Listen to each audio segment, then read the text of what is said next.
Good morning అబ్బాయిలు. చూడండి, ఇక్కడ అమ్మాయిలు అబ్బాయిలు ఇద్దరు ఉన్నారు, కానీ నేను అబ్బాయిలకి మాత్రమే గుడ్ మార్నింగ్ చెప్పాను. ఎందుకంటే ఇప్పుడు నేను చెప్పబోయేది అబ్బాయిలకి మాత్రమే. అందుకే అబ్బాయిలు జాగ్రత్తగా వినండి. మీరంతా ఇప్పుడు డిగ్రీ చదువుతున్నారు. చూడండి, ఇక్కడ ఎంత బాగా చదువుకున్నా చివరికి ఏదైనా జాబ్ చేసుకుని సెటిల్ అవ్వకపోయినా అమ్మాయిలకు హౌస్ కీపింగ్ అనే జాబ్ ఉంది. అందుకే వాళ్ళు జాబ్ చేయకపోయినా వాళ్ళని ఎవరేమనరు. మరి అబ్బాయిలు తప్పకుండా ఏదో ఒక పని చేయాలి. అందుకే మీరే జాగ్రత్తగా వినండి. మనం మగాలుగా పుట్టాం. మగాడిగా పుట్టడం ఈజీనే, కానీ మగాడు అనిపించుకోవడం చాలా కష్టం నాయనా. ఒకసారి మగాడి జీవితాన్ని చూద్దామా? 5వ క్లాస్ లోపు అమ్మా నాన్న తప్ప మనకి ఇంకేం తెలియదు. 6వ క్లాస్ నుంచి 10th క్లాస్ వరకు కొత్తగా అన్నీ నేర్చుకుంటాం. పుస్తకాల్లోని పాఠాలన్నీ చదివేసి మనకు మనమే గొప్పోడిగా ఫీల్ అయ్యి అమ్మా నాన్నకి ఏం తెలియదు అనుకుంటాం. నాన్నకంటే నేనే తెలివైన వాడిని అనుకుంటాం. ఇంటర్ డిగ్రీలు మరి చెప్పాల్సిన అవసరం లేదు. కుర్రోళ్ళం అయిపోయాం. కాలేజీలో అటెండరు, స్వీపరు, వాచ్మెన్ ఇలాంటి వాళ్ళని చూస్తే చాలా చీప్గా కనిపిస్తారు మన కళ్ళకి. ఇలాంటి పనులు మనం చస్తే చేయం అనుకుంటాం. జీతం లేదో పెద్ద పొడి చేస్తాం అనుకుంటాం. తీరా డిగ్రీ పూర్తి బయటకు వచ్చాక చేతిలో ఉద్యోగం లేక, సంపాదన లేక, బయటికి వెళ్ళి బ్రతకలేక సంపాదించడం ఎంత కష్టమో అప్పుడు తెలుసుకుంటాం. చిన్న ఉద్యోగమైనా ఎంత విలువైందో అప్పుడు అర్థమవుతుంది. వయసు వచ్చిన కొడుకు ఇంట్లో ఖాళీగా ఉంటే అమ్మా నాన్న నిన్ను అదోలా చూస్తుంటే అప్పుడు మీరు రెడీ అవుతారు. 5,000 జీతమైన చాలు ఏ పనైనా చేస్తానని. ఆటో డ్రైవర్ గానో, కంపెనీలో హెల్పర్ గానో, సెక్యూరిటీ గార్డు గానో పనిచేస్తున్నప్పుడు అప్పుడు తెలుస్తుంది అటెండర్ ఉద్యోగం కంటే తక్కువ స్థానంలో ఉన్నానని. చూస్తూ ఉండగానే 30 ఏళ్ళు నిండిపోతాయి నీకు. పక్కన పెళ్ళాం, చేతిలో 2 పిల్లలు. సబ్బులు, పేస్టులు, పౌడర్లు, రేషను, ఇంటద్దె, కరెంటు బిల్లు, పాలు bill, cell phone recharge, school ఫీజులు, నెలకు గ్యాస్ బండ, ఇవే కాక వినాయక చవితి, దసరా, సంక్రాంతి, భోగి, దీపావళి, ఇలా సంవత్సరం అంతా ఏదో ఒక పండగ. అన్నిటికీ డబ్బు కావాలి.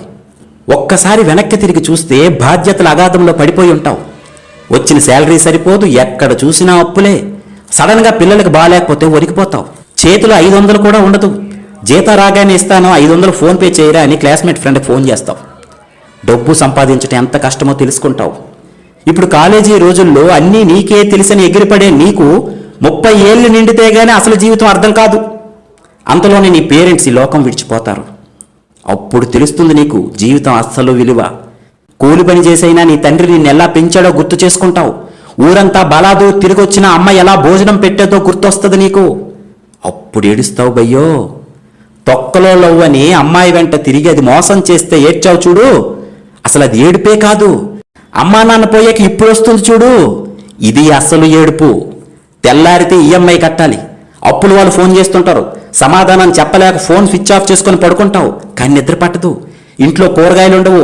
నీ దరిద్రం చూసి భరించలేక అప్పుడు నీ పిల్లం ఒరే చేతకాని దద్దమ్మా, పడుకోవడానికి తప్ప ఇంకా దేనికి పనికిరాని ఎదవు నువ్వు అని నిన్ను పక్కింటోడితో పోల్చి పొడుస్తుంది చూడు, అప్పుడు వస్తాయిరా మీకు నడుము నొప్పి, మోకాలు నొప్పులు. నవ్వకండి, ఇది నిజం. ఇదే జరుగుతుంది మగాడి జీవితంలో.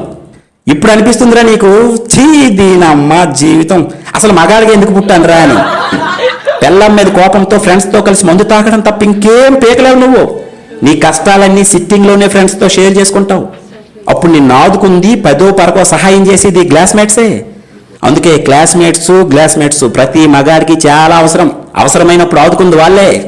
మగాడిగా పుట్టిన తర్వాత ఈ కష్టాలన్నీ తప్పవునైనా సంపాదించాల్సింది నువ్వే, పెంచాల్సింది నువ్వే, దొబ్బులు కాయాల్సింది కూడా నువ్వే. పండక్కింట్లో అందరికీ నువ్వే కొత్త బట్టలు కొంటావు, నువ్వు మాత్రం కొనుక్కో. ఎందుకంటే నీ దగ్గర డబ్బులు ఉండవు, ఎప్పుడు ఆ పాత బట్టల్లోనే కనిపిస్తావు. అప్పుడు తెలుస్తుంది మీ నాన్న ఎప్పుడు చిరిగిపోయిన బనియంతో, అరిగిపోయిన చెప్పులతో ఎందుకు అలా సింపుల్గా కనిపించేవాడో. ఇప్పుడు అర్థమవుతుంది. నువ్వు నాన్న అయితే గానీ మీ నాన్న అంటే ఏంటో నీకు అర్థం కాదు. 30 ఏళ్ళు నిండిన తర్వాత సడన్గా చదువుకునే టైంలో బెల్ కొట్టే అటెండర్ కానీ, వాచ్మెన్ కానీ నీకు రోడ్డు మీద కనిపిస్తారు. చిన్న ఉద్యోగమని, తక్కువ జీతమని హేళన చేసి నువ్వే ఈరోజు అతన్ని ఎంత ఆప్యాయంగా పలకరిస్తావో చూడు. నీకంటే అతను ఎన్ని రెట్లు గొప్పవాడో ఇప్పుడు నీకెవరో చెప్పాల్సిన అవసరం లేదనుకుంటా. కాలం అన్నింటికీ సైలెంట్గా సమాధానం ఇస్తుంది సోదరా. ఇది అర్థమైన రోజు నుండే నువ్వు బ్రతకడం ప్రారంభిస్తావు. ఇక నుండే నీ అసలు జీవితం మొదలవుతుంది. ఇవన్నీ ఏ క్లాసులోనూ మీకు నేర్పరు తమ్ముడు.